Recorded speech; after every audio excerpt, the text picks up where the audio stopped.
Hello friends, मैं AIIMS lover AIIMS वाला भैया यूट्यूब चैनल में आप लोगों का हार्दिक स्वागत करता हूं। अब तक की क्लास में हमने पढ़ा फ्रेंड्स, रेस्पिरेटरी सिस्टम के बारे में भी हम लोग डिस्कस कर रहे थे।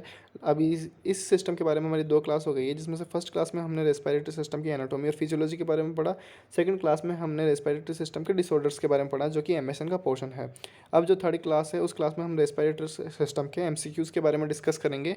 ये एमसीक्यूज़ एम्स, नोटसेट, डीएसपीएसबी, आरआरबी और RUHS medical nursing entrance exam में भी पूछे हुए हैं। मतलब अगर टोटली हम बात करें तो अब तक के जितने भी नर्सिंग से रिलेटेड एग्ज़ाम हैं या कॉम्पिटिशन्स एग्ज़ाम हैं, उनमें रेस्पिरेटरी सिस्टम से जितने भी क्वेश्चंस आए सबके बारे में डिस्कस करेंगे। और ये क्वेश्चन लगभग 150 क्वेश्चन, 150 से प्लस ही जाएंगे, एक दो क्वेश्चन 150 क्वेश्चंस है। तो आप भी पॉजिटिव माइंड से बैठें और हमारे यूट्यूब चैनल को सब्सक्राइब करें, जिससे कि आपको ऐसी ही और वीडियो आगे सबसे पहले मिले। क्योंकि हम इस चैनल पे नर्सिंग से रिलेटेड, वैसे तो हमारा टारगेट नोटसेट क्रैक करने का है, तो नोटसेट से रिलेटेड जितनी भी तैयारी हो सकती है हम इसी यूट्यूब चैनल के माध्यम से करेंगे। अभी फ़िलहाल हम पीआर यादव पे बेस्ड हैं कि पीआर यादव से हम स्टार्ट कर रहे हैं। पीआर यादव के बाद हम टेक्स्ट टारगेट हाई मिशन पे करेंगे और उसके बाद हम सॉन्डर्स की जो एनक्लेक्स बुक है उससे तैयारी करेंगे। तो पीआर यादव का हमने सबसे पहले टॉपिक उठाया है रेस्पिरेशन का। तो रेस्पिरेशन सिस्टम से अभी हमने फिजियोलॉजी और एनाटॉमी पढ़ ली, उसके बाद हमने एमएसएन पढ़ ली थी।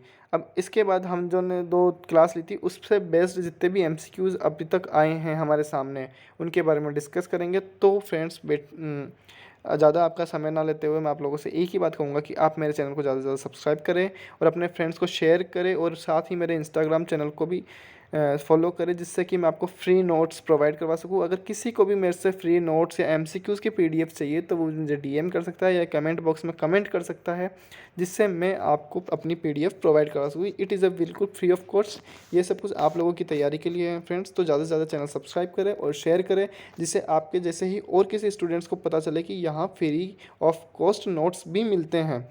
तो फ्रेंड्स अब ज़्यादा टाइम ना लेते हुए हम क्लास स्टार्ट करते हैं। तो फर्स्ट क्वेश्चन है रेस्पिरेटरी सिस्टम का, which of this body system is involved in the removal of carbon dioxide. की कार्बन डाइऑक्साइड के रिमूवल के लिए कौन सा सिस्टम काम करता है? Respiratory system, digestive system, productive system और यूरिनरी सिस्टम। तो इसका राइट आंसर है respiratory system. Respiratory system body में CO2 के रिमूवल का काम करता है। Second question, all are the sinus belongs to paranasal sinus accept, कि इन सब में से पैरानेजल साइनस कौन सा नहीं है? मैक्सिलरी है, एथेमॉइड है, स्फेनॉइड है, लेकिन मेस्टोइड नाम का पैरानेजल साइनस नहीं है। तो the correct option is mastoid, यानी option D. Third question is the functions of nasal cavity in relation of ventilation are following except, कि जो नेजल कैविटी का फंक्शन होता है वो इनमें से कौन सा नहीं है? फ्रेंड्स क्वेश्चन हमेशा ध्यान से पढ़े। एम्स में या किसी भी नर्सिंग एग्जाम में क्वेश्चन अटेम्प्ट करने से पहले उसे ध्यान से पढ़े कि क्वेश्चन क्या पूछ रहा है।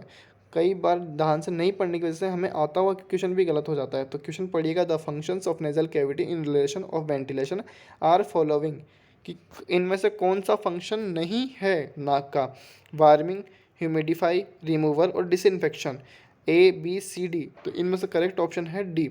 डी यानी disinfect the air entering into the lungs, ये एक नेजल कैविटी का फंक्शन नहीं है।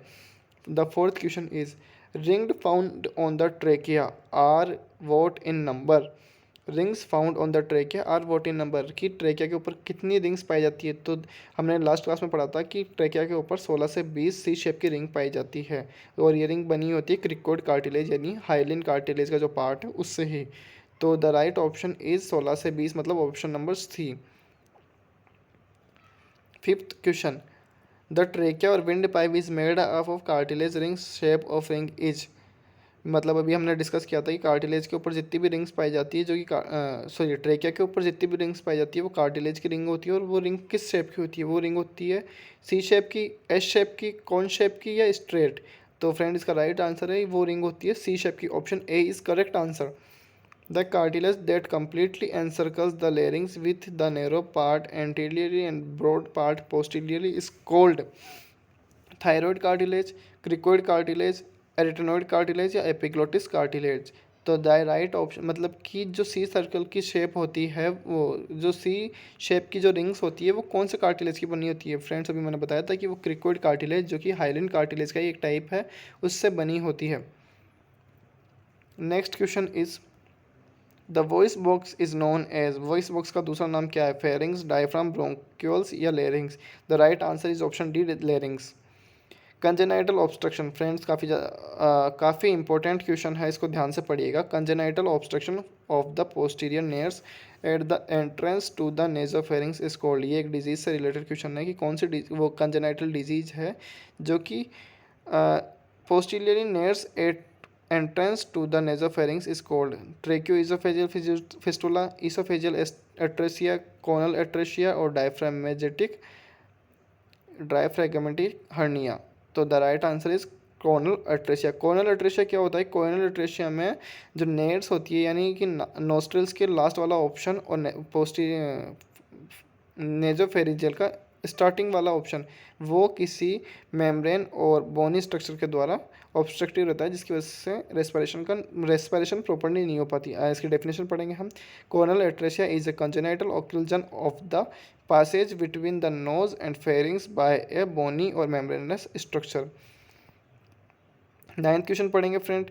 What is the cornel atresia? Cornel atresia क्या है? Option is congenital obstruction of the oropharynx, congenital obstruction of the middle ear, congenital obstruction of urethra, congenital obstruction of nasopharynx? The right option is option D, congenital obstruction of naropharynx। During swallowing, food is stopped from entering the larynx by the, question पढ़ेंगे कि question कह रहा है कि swallowing food is stopped from the entering the larynx by the, ये कौन सी structure है? इसोफेगस है, फेरिंग्स है, ischion ट्यूब है, एपिग्लोटिस है? तो the right option is D, option D, epiglottis.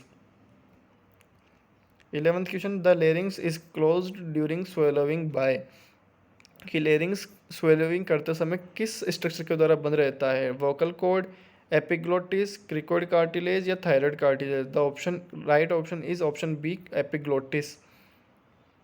Next question, what the membrane surround by, which the membrane surround by the lungs? Pericardial membrane, mediastinal membrane, pleural membrane या peritoneal? कि lungs के चारों तरफ कौन सी membrane होती है? तो friends कौन सी मेम्ब्रेन होती है वो? The right option is pleural membrane.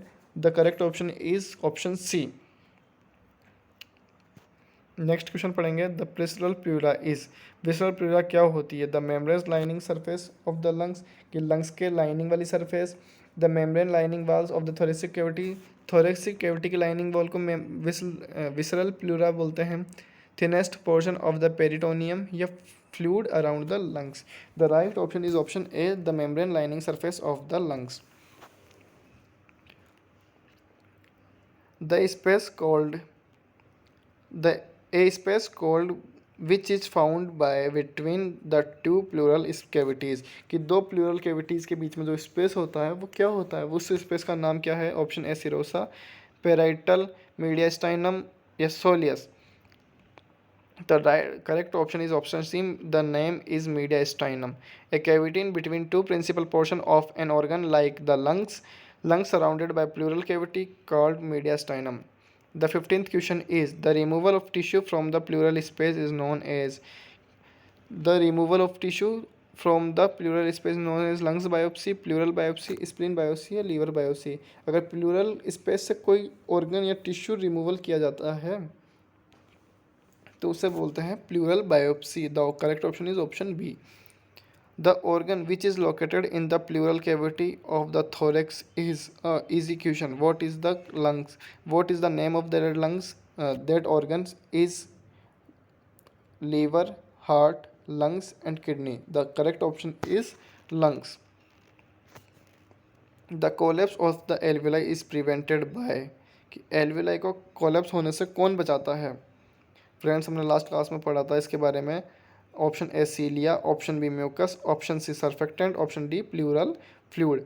The right option is surfactant. Surfactant क्या होता है? सर्फेक्टेंट फॉस्फोलिपिड एंड प्रोटीन्स का एक कॉम्बिनेशन होता है जो कि एल्वेलाई को कोलैप्स होने से बचाता है। Pulmonary surfactants are the types of lipoproteins conjugated conjugated chemicals consisting of simple proteins bound to fat secreted by type second alveolar cells. ये किससे secret होते हैं? type second alveolar cells से.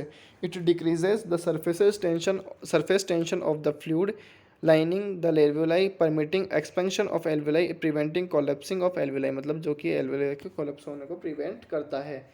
वाट does a mixture of surfactant contain? Surfactant का किस चीज़ का mixture होता है? प्रोटीन एंड लिपिड्स का, प्रोटीन एंड क्लोराइड का, लिपिड एंड क्लोराइड का, म्यूकस एंड क्लोराइड का. तो correct option is option A, protein and lipids का. The surfactant is responsible for bronchiectasis, prevention of pulmonary embolism, prevention of collapse of alveoli, prevention of emphysema. अभी थोड़ी देर पहले पढ़ा था कि ये किस चीज़ को प्रिवेंट करता है? कोलेप्स ऑफ एल्विलाई को प्रिवेंट करता है. The correct option is option C. Question number 20. Lecithin on hydrolysis yield are the following except A. Glycerol, B. Fatty acid, C. choline, D. Glucose. अब मैं आपको बता दूं कि लेसिथिन क्या होता है. लेसिथिन एक सर्फेक्टेंट ही है जिसका राइट ऑप्शन है option D, glucose. Removal of an entire lung is called as. किसी भी चीज़ को किसी भी ऑर्गन को रिमूव करने के लिए कौन सी टर्म यूज़ होती है फ्रेंड? Ectomy term. अब लंग्स के लिए कौन सी टर्म होगी? न्यूमोनेक्टोमी. मतलब right option is option B, pneumectomy. Right lung has how many lobes? IGNOU post BSc nursing 2014 में पूछा गया क्वेश्चन था कि राइट लंग्स में कितने लोब होते हैं. तो the right answer is option B. Option B क्या है? 3 लॉब्स. नेक्स्ट क्वेश्चन पूछेंगे. Abnormal dilation of bronchi is referred as. Bronchi का जो एबनॉर्मल डायलेशन हो जाएगा उसे क्या बोलते हैं? Option A, emphysema, bronchiectasis, pneumonia और ब्रोंकाइटिस. तो correct option is bronchiectasis. Bronchiectasis की डेफिनेशन क्या है? इरिवर्सिबल डायलेशन या एक abnormal dilation of bronchi is known as bronchiectasis. 24th question. An abnormal condition of bronchial tree characterized by irreversible dilation and destruction of bronchial wall is called bronchopneumonia, bronchiectasis, bronchitis, bronchial asthma. So the right option is option B, bronchiectasis. Complication of bronchiectasis is cerebral abscess, lung abscess, amyloidosis, yeah, all of the above. The right option is all of the above.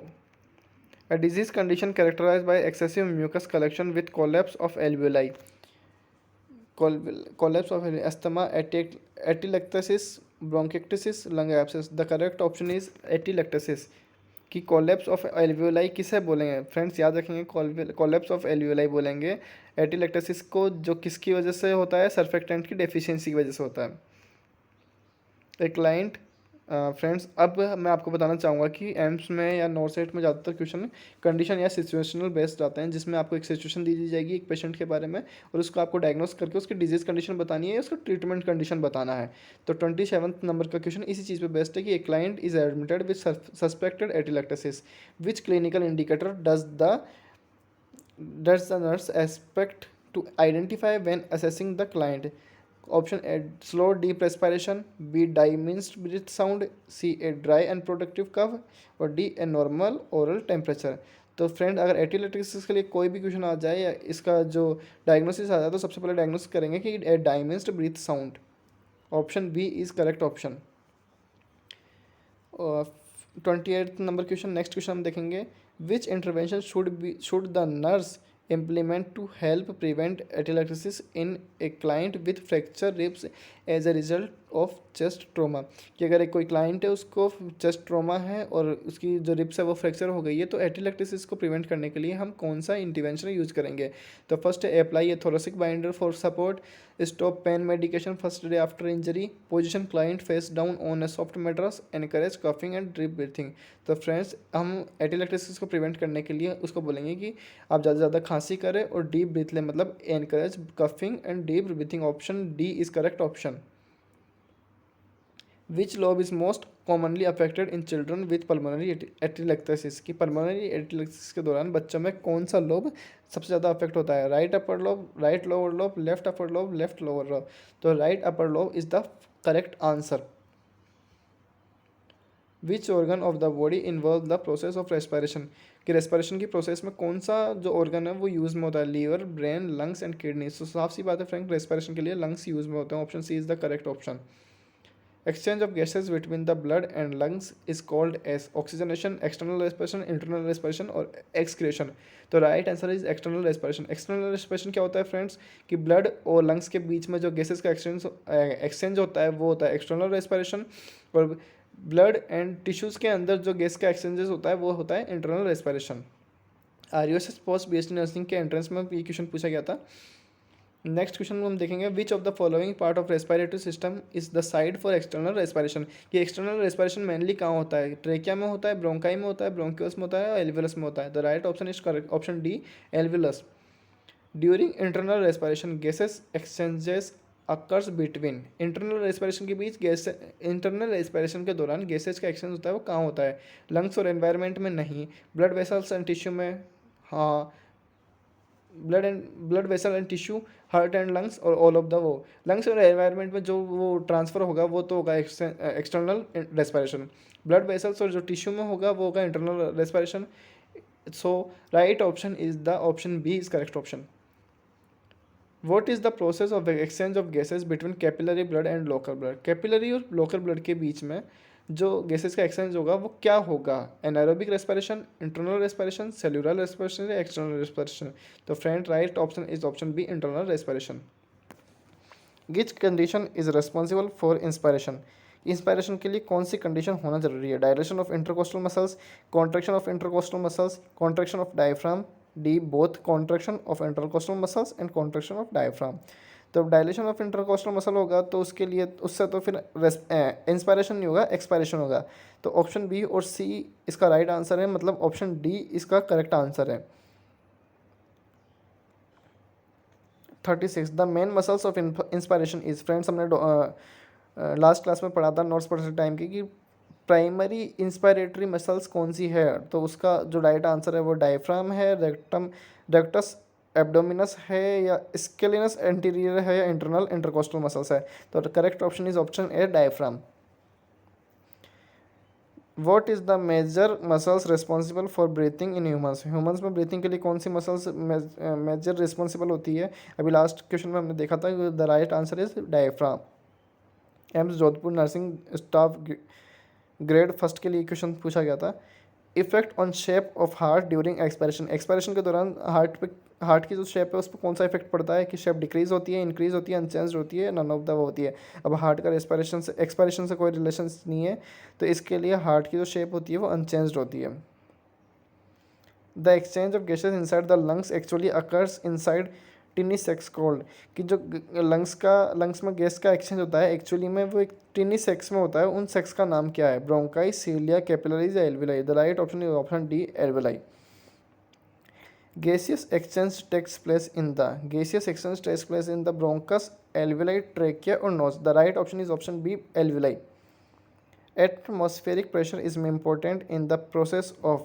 Atmospheric pressure की ज़रूरत सबसे ज़्यादा कहाँ होती है? Blood flow में, मिक्सचरेशन में, reproduction में, ब्रीथिंग में. द फ्रेंड इसकी सबसे ज़्यादा ज़रूरत होती है ब्रीथिंग में. तो the right option is option B, option D sorry. The nurse would expect which pulmonary function test result in a patient with pulmonary aspiration. कि नर्स सबसे पहले क्या एक्सपेक्ट करेगी पीएफटी करते समय? Increase lung volume, increase compliance, decrease compliance, increase functional residual capacity. तो right option है option C, decrease compliance. Next question, the lungs function test are determined by. कि लंग्स फंक्शन टेस्ट के लिए सबसे पहले कौन सा इंस्ट्रूमेंट यूज करते हैं? Tonometer, spirometer, sphygmomanometer, barometer.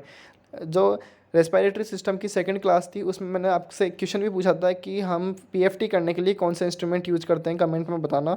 तो इसका जो राइट आंसर है वो है स्पायरोमीटर या रेस्पायरोमीटर. दोनों नाम होते हैं इसके.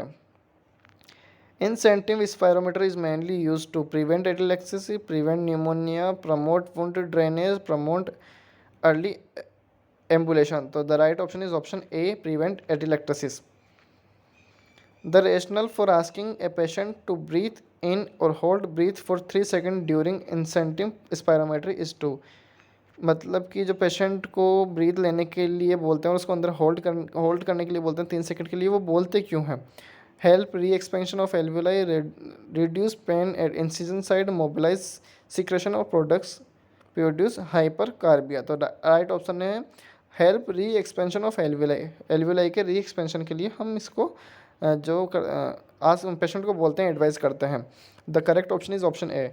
While at the rest how much air is pulled in during inhaling process, कि एक रेस्ट के दौरान आदमी कितनी एयर इनहेल कर सकता है, 1000 सीसी, 1500 सीसी, 500 सीसी या 800 CC.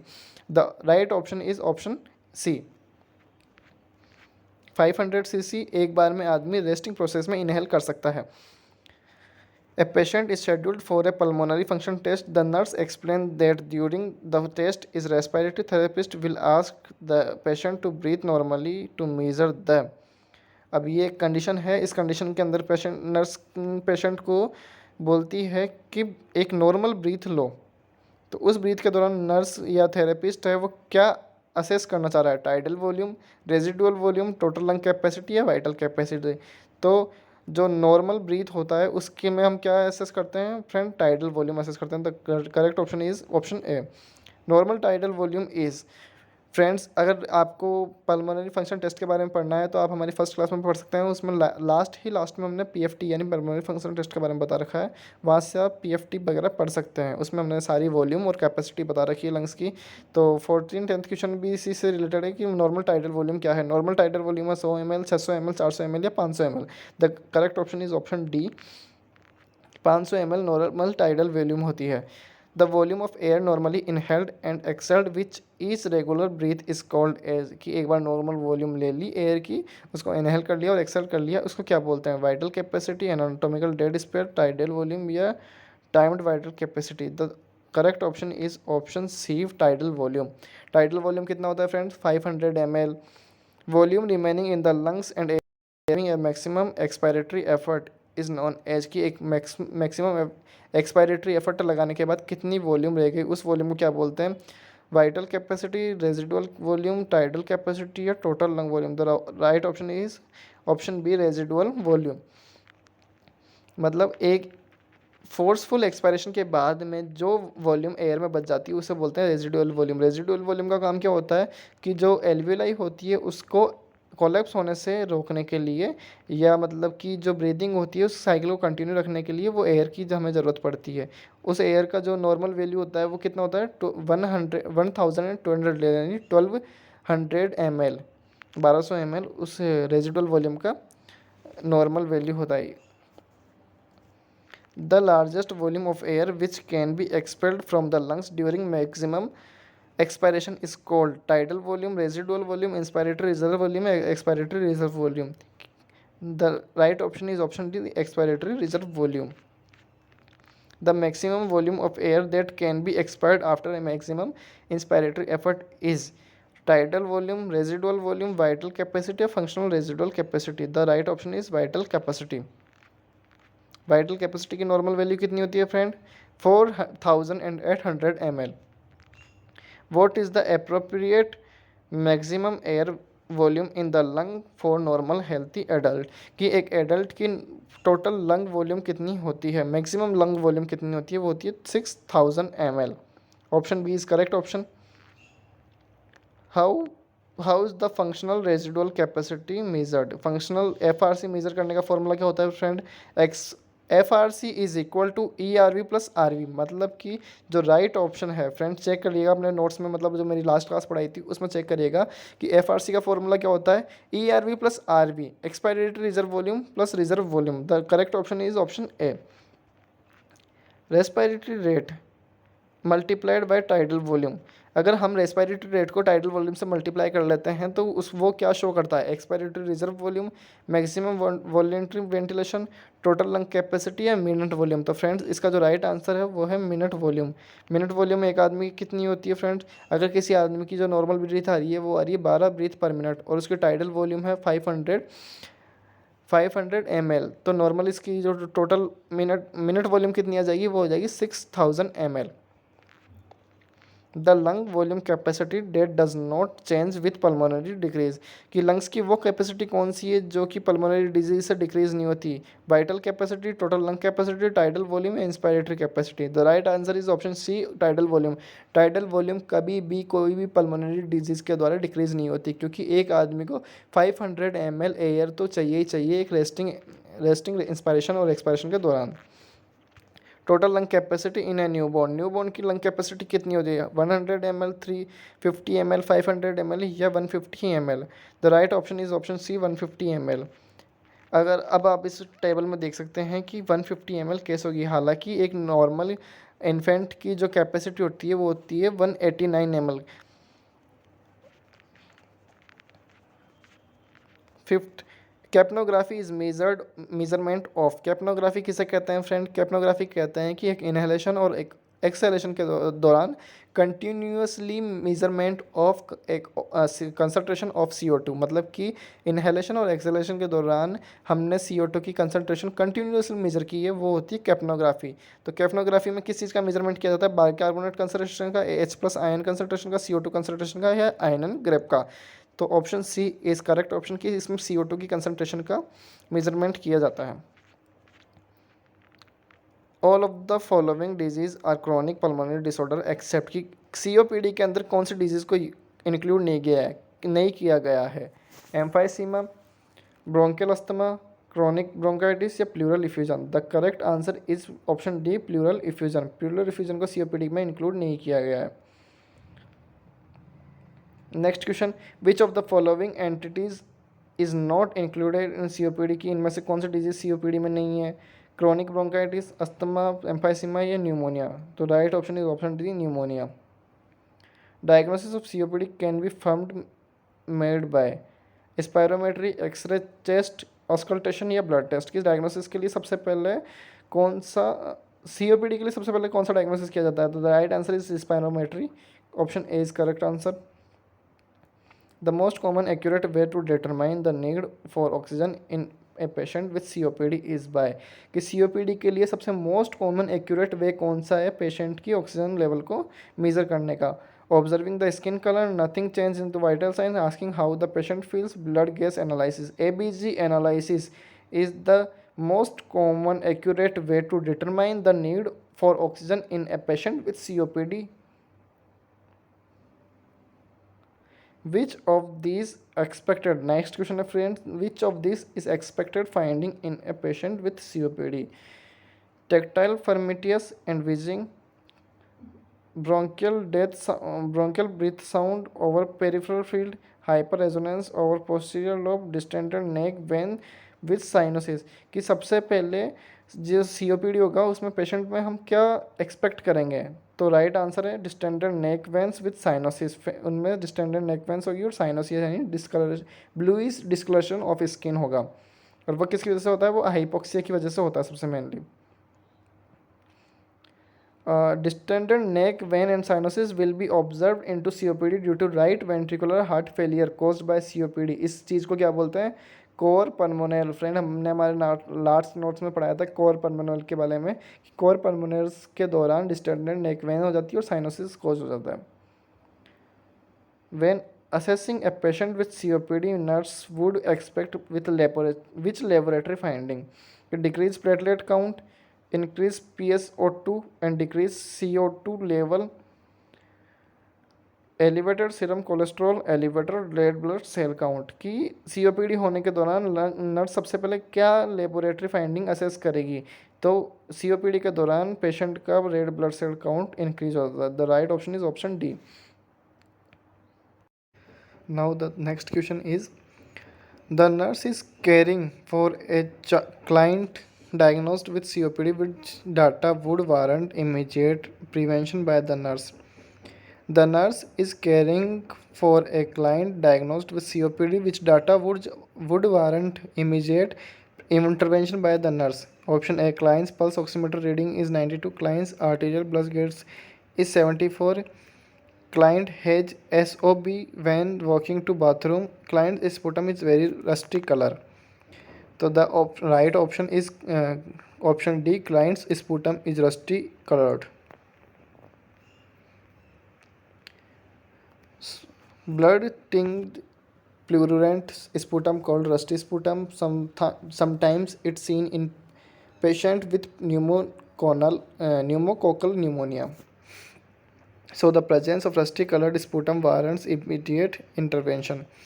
Next question, the exercise that would be most beneficial for a client with COPD के क्लाइंट के लिए कौन सी एक्सरसाइज सबसे मोस्ट बेनिफिशियल है?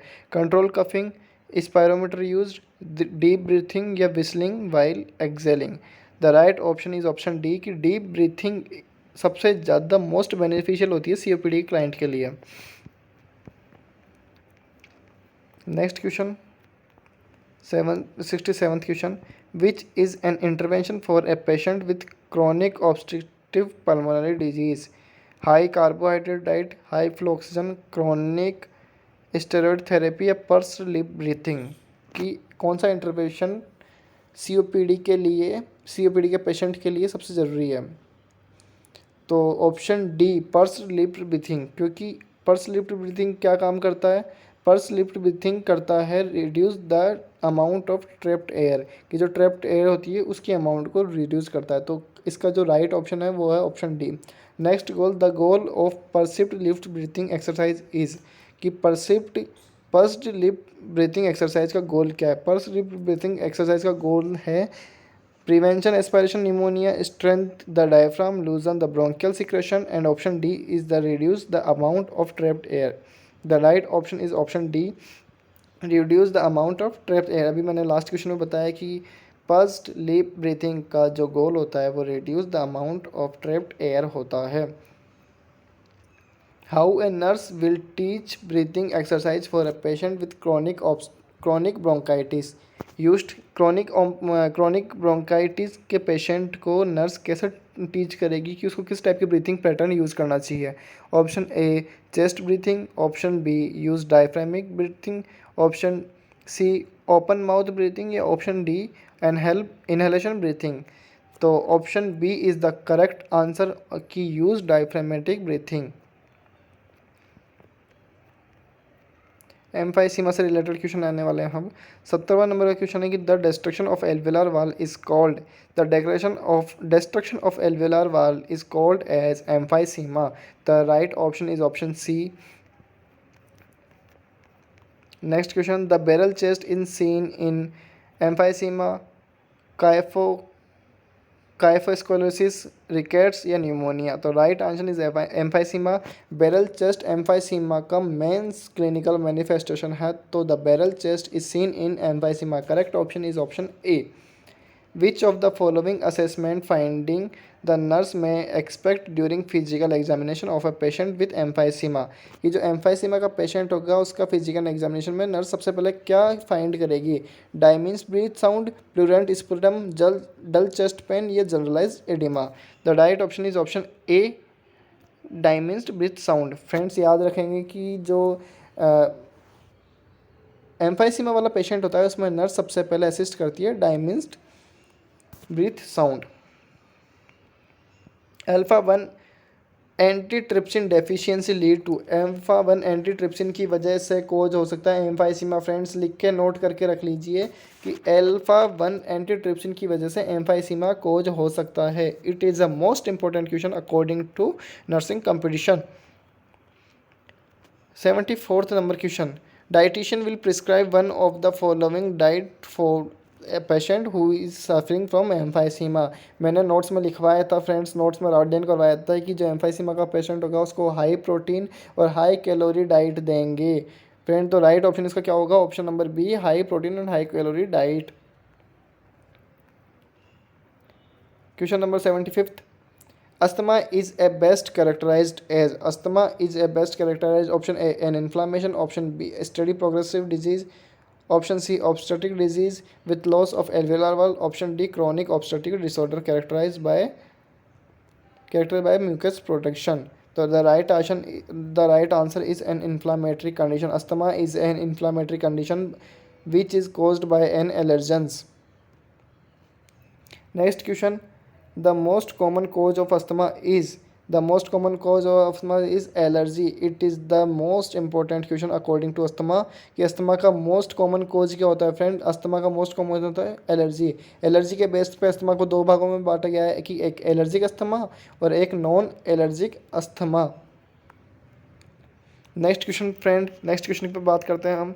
Which of the following symptom is common is asthma. Asthma का common symptom क्या है फ्रेंड्स, जल्दी बताइए। अस्थमा का कॉमन सिम्टम क्या है। अस्थमा का कॉमन सिम्टम है wheezing. The wheezing sound is a common symptom of asthma. Option D is the correct answer for its. The nurse is completing the admission assessment of a 13-year-old client diagnosed with asthma. Which sign and symptom would the nurse accept to find? तो asthma का sign क्या find करेगी। Fever और crepitus नहीं, rales and hives नहीं, dyspnoea and wheezing. It's the right answer friends. Option C dyspnoea and wheezing is the right answer कि nurse सबसे पहले उसमें डिस्निया और विजिंग असिस्ट करेगी। 79th question, the nurse is assisting the lungs with asthma which should the nurse most likely to hurt. कि asthma वाले patient को अगर नर्स असिस्ट करती है और उसका लंग साउंड हेयर करती है तो उसको कौन सा साउंड सुनाई देगा। The wheezing sound. Option B is correct friend. Option B is the correct for the this answer. 18th number question, which of the following assessment is expected by the nurse for a patient with acute asthmatic attack. कि जब किसी patient को acute asthmatic attack आता है तो nurse सबसे पहले assist क्या करेगी। Diffuse expiratory wheezing, loose productive cough, no relief for inhalation, fever with chill से। तो फ्रेंड आएगा answer, right answer A, correct option A आएगा, diffuse expiratory wheezing. Next question है, which symptom would a patient most likely complain after an asthma attack. Asthma attack के बाद सबसे पहले patient क्या बोलता है कि उसको क्या आ रहा है। ड्राई कफ आ रहा है, शॉर्ट चेस्ट आ रही है, रेस्टलेसनेस आ रही है या परफ्यूजन परस्पिरेशन हो रहा है। तो इसका राइट आंसर है ऑप्शन बी, शॉर्ट चेस्ट होगा। Next question, what will nurse do if she receive a patient with status asthmaticus manifest with tachypnoea, laboured respiration with effort on exhalation, tachycardia, elevated blood pressure and is irritable. मतलब कि आपको एक condition दे दी, उसके according patient को सबसे पहले क्या करना होगा, नर्स को सबसे पहले क्या करना होगा। तो मैं याद करिए कि अगर नर्स के पास कोई भी पेशेंट आता है तो नर्स सबसे पहले उसके वाइटल साइन चेक करती है। Administer treatment as prescribe no, monitor IV therapy and give bio bronchodilator it's no, start oxygen and check vital sign and provide comfortable position and check vital sign. तो सबसे पहले अगर asthma का patient है तो उसको हम ऑप्शन नंबर सी यानी start oxygen and check vital sign ये अप्लाई करेंगे। फ्रेंड इसका राइट आंसर क्या होगा, option number C. Next option, a client with status asthmaticus is in severe respiratory distress, the nurse should maintain the client in which position. अगर asthmaticus condition आ जाती है तो उसमें नर्स कौन सा पोजीशन प्रोवाइड करवाएगी, सिटिंग अपराइट पोजीशन, मतलब option A is the right answer. 84th number question, 84th number question है, which of the following monoclonal antibodies is approved for the treatment of asthma. Friend note करके रख लीजिएगा या कैसे ही रख लेना। इसका राइट आंसर है ओमेलीजुमेब। ओमेलीजुमेब एक IgG एंटीबॉडी, मोनोक्लोनल एंटीबॉडी एंटीड्रग है। Monoclonal antibody is a type of antibody IgG specific to certain antigen created in the laboratory from hybridoma cells. Factories that are used to produce monoclonal antibody that are used to treat allergy related asthma. Which one of the following is not manual mobilization technique used while performing chest physiotherapy की इनमें से कौन सी technique chest physiotherapy में use नहीं होती। Clapping, percussion, vibration और coughing. तो राइट आंसर है फ्रेंड्स कफिंग। कफिंग कभी भी चेस्ट फिजियोथेरेपी में यूज़ नहीं होता। Which is the following drug is not available as meter dose inhaler. Meter dose inhaler जो पंप आता है उसमें इनमें से कौन सी ड्रग यूज नहीं की जाती। साल्बुटामोल, एमाइनोफाइलिन, एल्ब्यूटारोल या टेराबुलिन। तो इसका राइट आंसर है एमाइनोफाइलिन, क्योंकि एमाइनोफाइलिन इटियोफाइलिन और थियोफाइलिन का कॉम्बिनेशन होता है जिसको IV यानी पैरेंट्रल और ओरल रूट के द्वारा हम दे सकते हैं। इसका कभी भी MDI फॉर्म नहीं आता। Next question, aminophylline is to be given IV for 20 minutes every 8 hours to a 20-month-old hospitalise with severe asthma.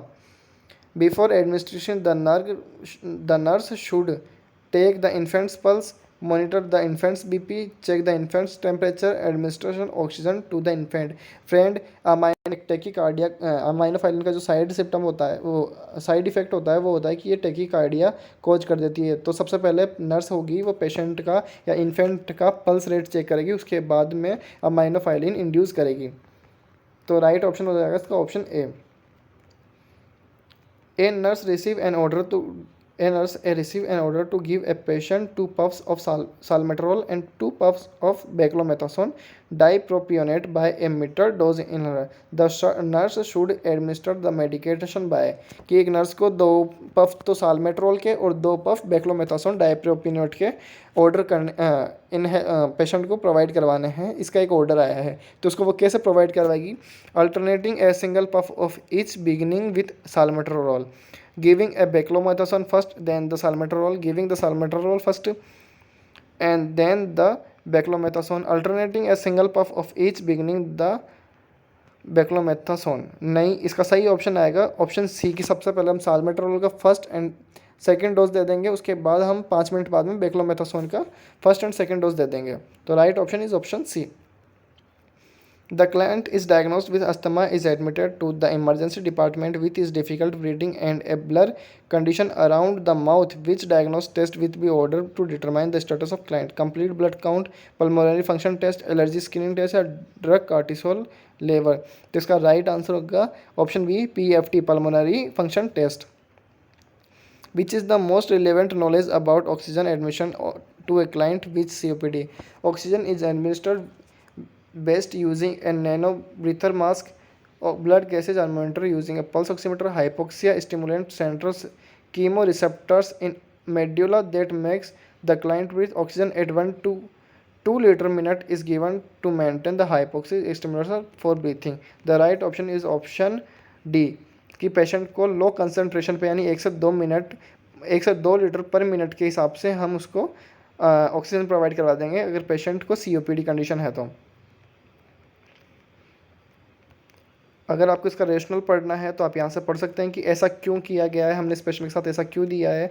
अगर आपको पूरी PDF देखनी है तो आप मुझे कमेंट कर सकते हैं और DM कर सकते हैं मेरे इंस्टाग्राम चैनल पे एम्स वाले भैया पे, या फिर मुझे इस वीडियो पे भी DM कर सकते हैं. मैं आपको दोनों तरफ से आपको एक PDF well arranged PDF provide करवा दूंगा और इट इज़ बिल्कुल फ्री ऑफ कॉस्ट है. आप कभी भी मुझे मैसेज कर सकते हैं, मैं जैसे ही मैसेज सीन करूँगा आपको PDF प्रोवाइड करवा दूँगा.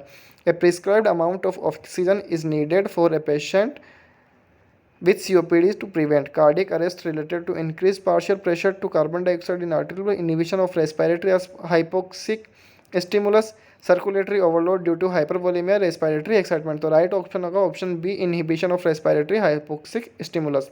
Next question, which gases also work as a respiratory stimulant. Friends, काफ़ी इंपॉर्टेंट क्वेश्चन है कि उस गैस का नाम बताओ कि जो रेस्पिरेटरी स्टिमुलेंट के काम में आती है. मतलब किस गैस के लेवल के बढ़ने से बॉडी में रेस्पिरेशन की जो प्रोसेस होती है वो इंक्रीज होती है. The right option is CO2, carbon dioxide work as a main respiratory stimulant. The most powerful stimulus for respiratory centre is, तो इसका भी राइट आंसर कार्बन डाइऑक्साइड होगा, जैसा कि हमने लास्ट क्वेश्चन में पढ़ा था कि CO2 is a most affected respiratory stimulant. Bleeding from the nose is known as, ये तो ईजी से टर्मिनोलॉजी है कि नाक से खून आने की प्रक्रिया को क्या बोलते हैं, उसे बोलते हैं friend epistaxis. The right option is option A, epistaxis.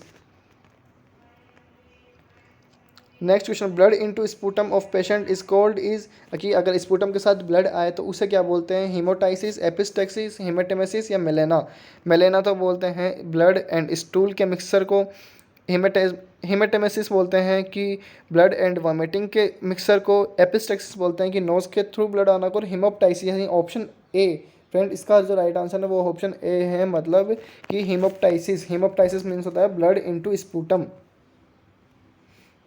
The next question is the expectorant of blood from the respiratory tract is called as, कि अगर रेस्पिरेटरी ट्रैक्ट के थ्रू ब्लड आता है तो उसे क्या बोलते हैं? सेम में रेस्पिरेटरी ट्रैक्ट के थ्रू आएगा तो स्पुटम के थ्रू ही आएगा, और स्पुटम में ब्लड को क्या बोलते हैं? हेमाटाइसिस। तो right option is option C. Which of the following nursing measure would be most appropriate in the care of the patient who has acute epistaxis? कि अगर किसी पेशेंट को एपिस्टेक्सिस हो जाएगा तो उसके लिए मोस्ट अप्रोप्रिएट केयर क्या होगी? Tilt the patient head back, कि पेशेंट को पीछे किसे रख के कर बोल देंगे, पीछे से रखने के लिए बोल देंगे। Option B place the patient head between his leg, कि पेशेंट को बोल देंगे कि अपना हेड अपने पैरों के बीच में रख लो। Pinch nose and patient lean forward, कि पेशेंट को नोज पिंच करने के लिए बोल देंगे और एक लीन पोजीशन में लेटा देंगे। Patient warm compress on the place warm compress on the patient nasal bridge, कि एक वार्म कंप्रेसेज मतलब हॉट एप्लीकेशन पेशेंट के नोज के ऊपर प्लेस कर देंगे। जिसका राइट ऑप्शन होगा ऑप्शन सी। कभी भी पेशेंट का अगर एपिस्टेक्सिस होता है तो उसको पीछे की सिर रख के नहीं छोड़ना है, या फिर उसको उसका जो सिर है वो आगे की तरफ नहीं करवाना है। पेशेंट के नाक को पिंच करवा देंगे, नोज़ को पिंच करवा देंगे सॉफ्ट साइड से, और उसको एक लीन फॉरवर्ड पोजीशन में लेटने के लिए बोल देंगे। 98. When a patient has an episode of epistaxis, which of the following action would be nurse take first? तो इसका हम वो पहले ही पढ़े थे कि पेशेंट का जो नोज़ होता है उसको पिंच कर लेंगे और उसको एक लीन फॉरवर्ड पोजीशन में लेटने के लिए बोल देंगे। The option is D, right option is D for correct this answer. Epistaxis management include the following action except allow the patient to sneeze, applying pressure by pinching the nose, applying ice over the nose, keeping the patient in sitting position while the neck is flexed। कि अगर किसी patient को epistaxis का episode आता है तो हम इनमें से कौन सी चीज़ उसको करने के लिए मना करेंगे? इस क्वेश्चन को राइट ध्यान से पढ़ेंगे पेशेंट की, हम उसको कौन सी चीज़ करने के लिए मना कर रहे हैं। तो सबसे पहले पेशेंट का जो ऑप्शन आ रहा है option A, allow the patient to sneeze, उसको हम छींकने के लिए ही मना कर देंगे। तो the correct option is option A for this question. एक 100 नंबर का क्वेश्चन फ्रेंड्स, अब हमारे पास सिर्फ 50 क्वेश्चन और बचे हुए हैं। तो 100 नंबर का क्वेश्चन है हमारा, a patient arrives to an emergency OPD with active bleeding from nose, मतलब इसको भी एपिस्टेक्सिस है। Which of the following action would the nurse perform the prevent further bleeding? तो इसका जो आएगा इसका ऑप्शन नंबर डी है कि advise patient to pinch soft part of nose. Next question, which of the following position is recommended for a patient with A nasal bleeding? तो इसका भी क्वेश्चन मतलब जो पेशेंट है जिसको नेजल ब्लीडिंग हो रही है उसके लिए क्या बोलेंगे कि laying down with feet elevated, sitting up with neck elevated, lying down with small pillow under head, sitting up with head slightly leaning forward। तो मैंने आपको बताया था कि लीनिंग फॉरवर्ड वाली पोजीशन में इसको लेटा के रखेंगे, तो option D is correct answer. A disease condition caused by bacteria and characterized by fluid filled alveoli and inflammation is SRS, amyloidosis, ARDS या pneumonia? The right answer is pneumonia, कि fluid filled alveoli or inflammation is characterized by pneumonia। Identify the pulmonary consolidation among the following: dullness, increased fremitus, crackles, all of the above। The right answer is all of the above। A 4-month-old child is brought to the sub-center of a PSC with basic complaints of cough and fever. On physical examination, there was a chest drawing and respiratory rate of 45 breath per minute। Which of the following is the best way to manage the child? कि अगर एक बच्चे को PSC में लाया गया है और उसको खांसी और बुखार था और उसको फिजिकल एग्जामिनेशन करने के बाद में पता चला है कि उसको चेस्ट इंटरव्यूइंग है और respiratory rate 45 breath per minute तक है, तो इस पेशेंट का जो मैनेजमेंट है वो कैसे करेंगे? Give antibiotic and advise the mother to give proper home care. The child should be classified as a severe care of pneumonia. Reassess the child after 2 days and earlier if the condition worsens. Refer urgently to the hospital after giving the first dose of antibiotic. तो right option is D, कि ऐसे patient को हम higher centre पर refer कर देंगे और उसको रेफ़र करने से पहले एक एंटीबायोटिक की डोज दे देंगे। In case child of 2 years manifest with chest indrawing wheezing fever nurse will give antibiotic and advise home care, do assess, give antibiotic, give treatment for fever, and advice home treatment for fever wheezing, give antibiotics and refer. अभी जैसे last question में हमने देखा था कि उसको refer करके और एंटीबायोटिक देके और रेफर कर देंगे हायर सेंटर के लिए, सेम ऐसा ही इसमें करेंगे। ऑप्शन नंबर डी चूज़ करेंगे कि उसको एंटीबायोटिक और सिम्टोमेटिकल ट्रीटमेंट देके और हायर सेंटर के लिए रेफर कर देंगे। All of the following are signs and symptoms of pneumonia except, कि निमोनिया का कौन सा साइन इनमें से नहीं है। Bradycardia, chest indrawing, fever, cough and difficulty in breathing. तो ब्रेडिकार्डिया क्या होता है कि increase heart rate above than sorry decrease heart rate above below than 60 beat per minute, ये ब्रेडिकार्डिया होता है। तो ब्रेडिकार्डिया निमोनिया से कहीं रिलेटेड नहीं है, तो ये निमोनिया का साइन भी नहीं है। इसके लिए ऑप्शन ए करेक्ट हो जाएगा, bradycardia. Next question, a pediatric patient has been diagnosed up with right lower lobe pneumonia. Upon auscultation of this lung field, the nurse would accept to hear which breath sound. अब इसमें पूछा है कि अगर जो patient है उसको right lower lobe का न्यूमोनिया हुआ है, नर्स ने वो लंग्स को ऑस्कल्टेट किया तो उसको कौन सा साउंड सुनने को मिलेगा। तो फ्रेंड्स हमेशा याद रखें, निमोनिया के लिए जो साउंड सुनने को मिलता है वो होता है क्रैकल साउंड। निमोनिया का साउंड कौन सा होता है, क्रैकल साउंड। तो इसका जो राइट ऑप्शन है ऑप्शन सी हो जाएगा। Next question, a patient admitted in the emergency is having tachypnoea, मतलब उसकी रेस्पिरेटरी रेट है वो इंक्रीज है with respiratory rate of 28 breath per minute. The likely diagnosis is, तो उसका डायग्नोसिस क्या होगा, pneumonia. C is the right answer. Beds on the unit have rapidly field and the patient with bacterial pneumonia is about to have a roommate. The room is post-surgical patient without an infection. The nurse would, कि मतलब आपको एक condition दे दी कि एक जो room है उसमें सारे बेड जल्दी से फिल हो रहे हैं और पेशेंट है जो है बैक्टीरियल न्यूमोनिया के हैं। अब उसमें एक जो पेशेंट है वो पोस्ट सर्जिकल कंडीशन का है, तो हम उसको कैसे अरेंज करेंगे। Make certain that the curtains around the new patient bed are functional and completely close. Notify the admitting office and the new patient cannot be housed with a patient under proper apnea. Simply prepare the unit for the arrival of new patient. Not to worry because this room has its own air filtration system. Option B कि हम हमारे admitting office को inform करेंगे। 110 number का question, a diagnosis of a pneumonia is typically achieved by which of the following diagnostic test. तो इसका जो right answer होगा कि निमोनिया के लिए हम कौन सा डायग्नोस्टिक टेस्ट करवाएंगे, sputum culture and sensitivity test. Option D is correct answer for it. The nurse is taking care of a patient at high risk of aspiration pneumonia. Which of the following nursing intervention will help to prevent aspiration pneumonia, कि हम कौन सा nursing intervention apply करेंगे। Performing mouth care with the patient in supine prone, elevate the head of patient at least 45 degree angles after entering feeding, provide pulmonary toilet after feeding the patient. Both B and C, the right option is option B, elevate the head of patient at least 45 degree angle after entering feeding. Why patient of pneumonia advice for complete bed rest, कि जो pneumonia का patient होता है उसको complete bed rest क्यों बोलते हैं। To reduce O2 demand, to reduce metabolism, to improve O2 consumption, to increase CO2। The right answer is option A, the to reduce O2 demand.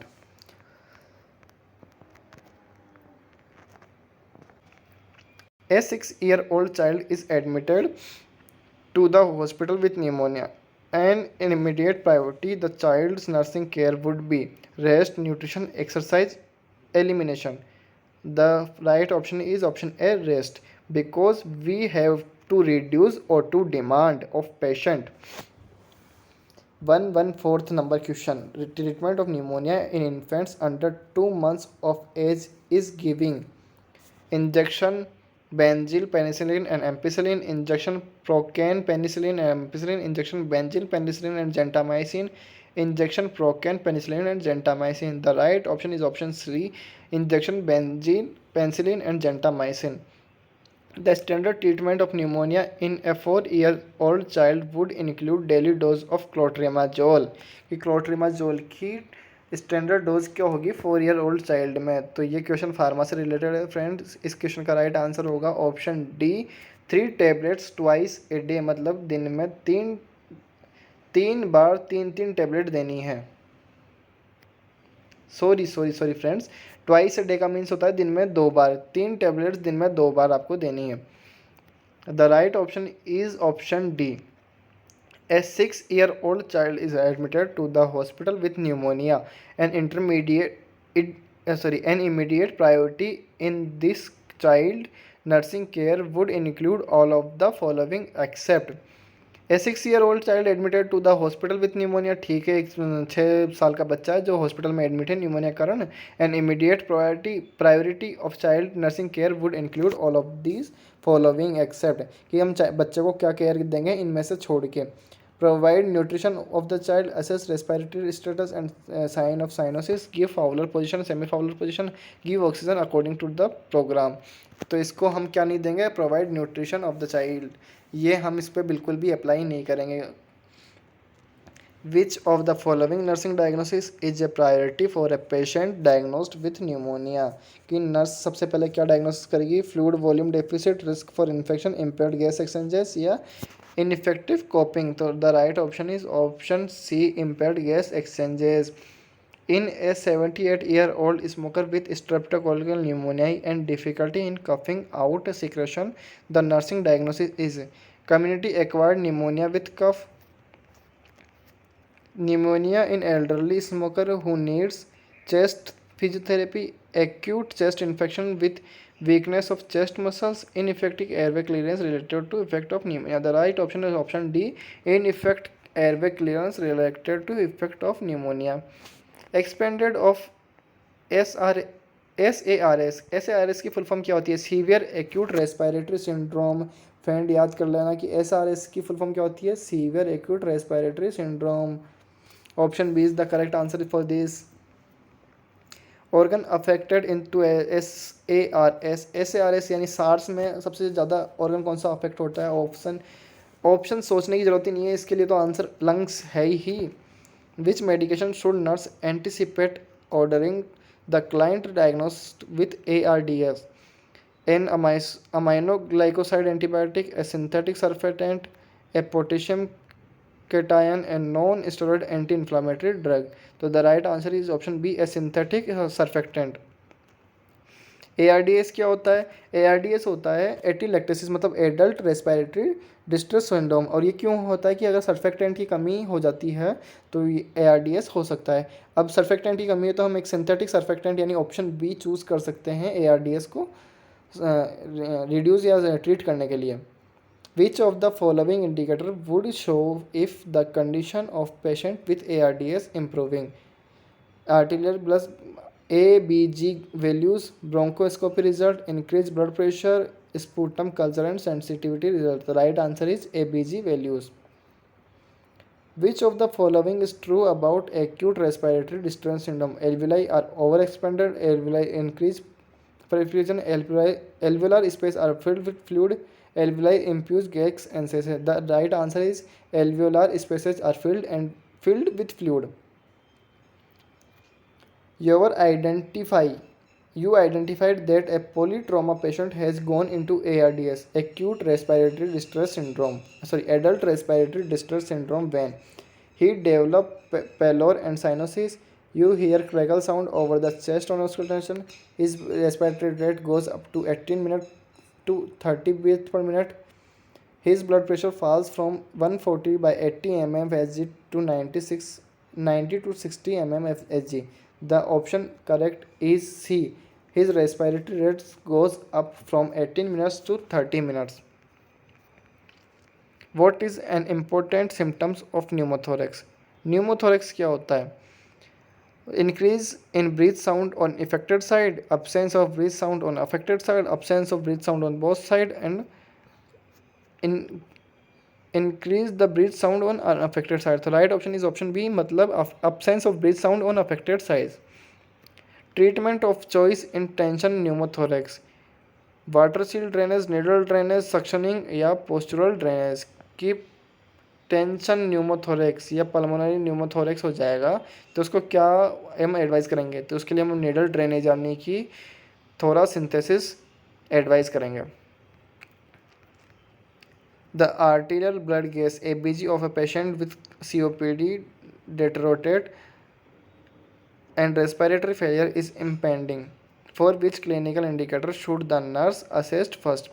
Cyanosis, mental confusion, distended neck vein या bradycardia? The right option is mental confusion. All of the following are causes of type 1 respiratory failure except asthma, pulmonary edema, drug overdose, granulomatous lung disease. The right option is asthma, because type 1 respiratory failure involves low O2 with normal CO2 and type 2 hypercapnia respiratory failure involves low O2 with high CO2. The most common cause of respiratory failure are infections, interstitial granulomatous lungs disease, pulmonary edema, thromboembolism, RVF, and reduced breathing ability due to drug overdose and change into the chest. Empyema means collection of pus in pleural cavity. The right option is option C. Empyema क्या होता है friends? Collection of पस इन pleural cavity. A client has paroxysmal nocturnal dyspnea. Which of the following medication does a nurse anticipate with a prescribed by the physician? Xylocaine, bumetanide, propranolol, urokinase? The right option is bumetanide, bumate.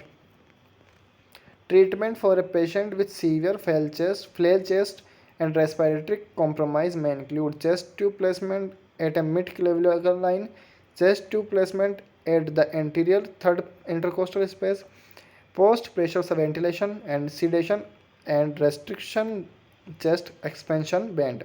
The right option is option C, positive pressure ventilation. Paradoxical respiration is most commonly seen in congestive heart failure, obstructive airway disease, cardiac tamponade, and flared chest. The right option is deep flared chest. In which respiratory condition you will find the paradoxical respiration? Respiratory distress, atelectasis, flared chest, tension, pneumothorax. The right option is flared chest. A male client is admitted to the hospital with blunt chest trauma after a motor vehicle accident. The first nursing priority for the client would be assess the client's airway, provide pain relief, encourage deep breathing and cough, splint the chest wall with a pillow. The correct option is A, assess the client's airway. 135th number question. Pleural effusion is also known as hemothorax, pneumothorax, hydrothorax, spontaneous pneumothorax. The right answer is hydrothorax.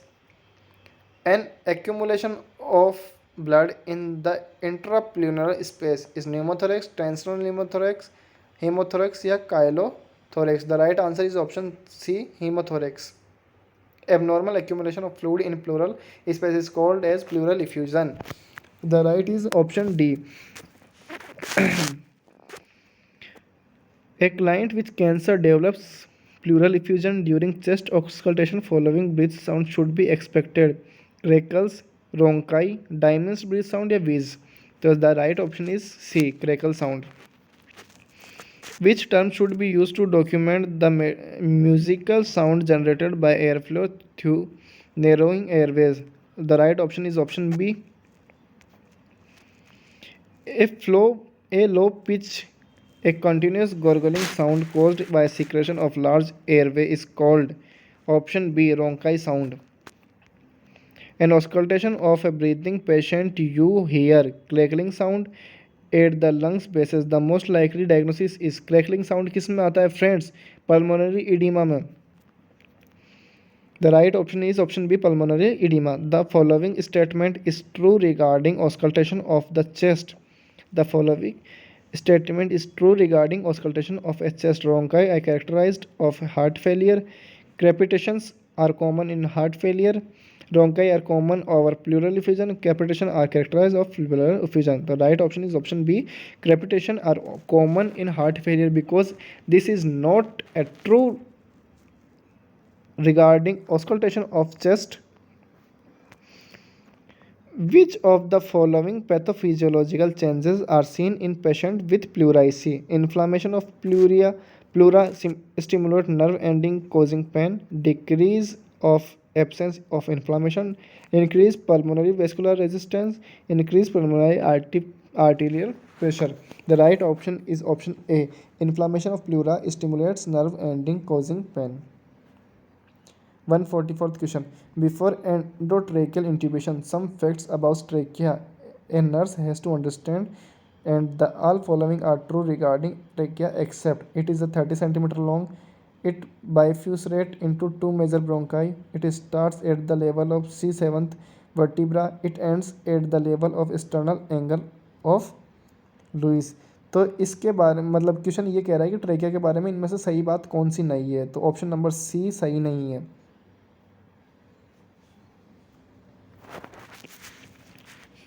In majority of the cases of causative organism for sore throat is gonococci, streptococci, so staphylococci or meningococci. The right option is option D, streptococci.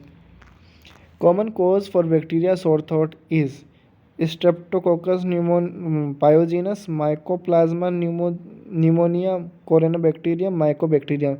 The right option is Streptococcus pyogenes. The right option is option A. All of the following are benefits for esophageal speech after total laryngectomy except promotion of air supply, speech production, voice restoration, laryngectomy rehabilitation. The right option is promotion of air supply.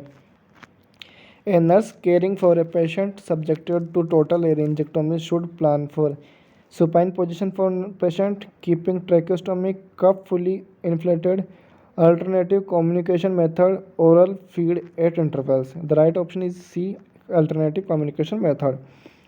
After a laryngectomy, which of the following assessment take priority? Airway patency, nutritional status, lung sound, and patient acceptance of surgery. The right option is option A, airway patency. The client is 3 days post partial laryngectomy. Which type of nutrition should the nurse offer the patient? कि अगर एक patient को laryngectomy हुई है तो उसको किस तरह का न्यूट्रिशन प्रोवाइड करेंगे? Total parenteral nutrition, soft regular diet, partial parenteral nutrition या clear liquid diet? The option is A, total parenteral nutrition. The drug used by health workers in the management of acute respiratory illness, acute respiratory illness ARI के लिए health workers के द्वारा कौन सी drug use की जाती है? Clotrimazole. Option A right answer. The last question of this MCQs is going on. Friends अब MCQs खत्म होने वाले हैं. ये लास्ट क्वेश्चन है. What is the classical sign of obstructive sleep apnoea? Snoring, hypersomnia, sleep deprivation and narcolepsy. The right answer is snoring. Friends आज के हमारे MCQs ख़त्म होते हैं. नेक्स्ट टॉपिक हम क्या स्टार्ट करें, आप हमें कमेंट बॉक्स में करके बताइए. कमेंट बॉक्स में कमेंट करके बताइए. अगर इन MCQs की किसी को भी PDF चाहिए तो मुझे डायरेक्टली कमेंट कर सकता है, DM कर सकता है मेरे इंस्टाग्राम चैनल पर और Facebook account Facebook page AIIMS वाले भैया पे. अभी हमने फेसबुक पेज भी बना लिया है. मैं अपने इंस्टाग्राम चैनल की और फेसबुक की लिंक आपको डिस्क्रिप्शन में प्रोवाइड करवा दूंगा. उसमें आप मुझे DM कर सकते हैं. अगर आपको किसी भी सब्जेक्ट से रिलेटेड नोट्स चाहिए या किसी भी सब्जेक्ट से रिलेटेड MCQ चाहिए नर्सिंग कंपटीशन से रिलेटेड तो आप मुझे DM कर सकते हैं. फ्रेंड्स अब मेरी आपसे यही प्रार्थना है कि आप मेरे चैनल को ज़्यादा से ज़्यादा शेयर करें, सब्सक्राइब करें और अकाउंट को फॉलो करें. Thank you. जय भारत, जय हिंद, जय भारत.